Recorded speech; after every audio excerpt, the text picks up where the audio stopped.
So OnePlus released their OnePlus 15 globally. And while it's an excellent phone, everybody noticed one thing, which is the camera downgrade. And I'm not here to shit on the phone or anything. I mean, the phone is a good phone. And unlike many phone reviewers, I honestly think most of them are disconnected from the real world. The solution is not to carry another phone with you. I got my daily phone, I got my weekend phone, I got my jerk-off phone. Because in reality, especially with the current economy, nobody has that extra money to carry multiple phones. And most people only have one phone, and that's their main device to use every day. But I'm making this video to tell you why I think OnePlus downgraded the camera. And I think the reason why, simply put, many of the other components got more expensive.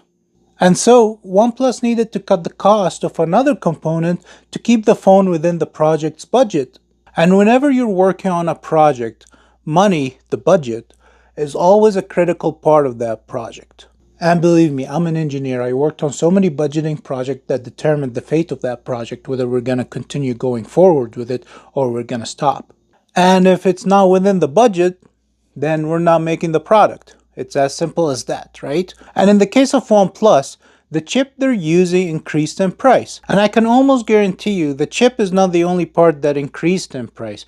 I bet you the RAM and storage also increased in price. And I believe OnePlus needed to make a decision. Which part of the phone do we cut the cost off? Whether it's the camera sensors and lenses, whether it's the processor, or the RAM, or the storage speeds, one of them needed to take a hit. And the decision was made to cut the cost of the camera lenses and the camera sensors. And maybe OnePlus believed they can get by using computational photography, and hence the quality of the photos won't be significantly impacted. And I know some will say, well, they can increase the price of the phone. Yes, but that will also generate a lot of drama, similar to what we're getting with the camera. So in the end, a decision had to be made, and whether that's the right decision or not, that's the decision that was made.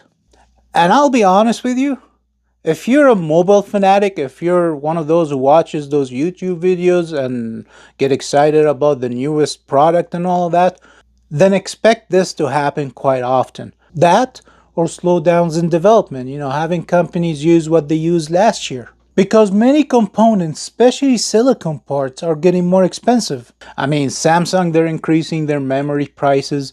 As you can see with the graph, Qualcomm increased their chip prices. And this is why big companies such as Apple, Google, and Samsung, they want to develop their components in-house. Because this way, they can have a more cost-effective operation and control the cost of their components better. And I'll be honest with everybody, I wish OnePlus used another processor, just like they have with the Oppo X9, where they have the Dimensity 9500 chip, and got us better optics. Because I believe the Qualcomm 8 Elite Gen 5 is overrated. But that's a topic for another video. If you want, click on it, I'll produce it. Cheers.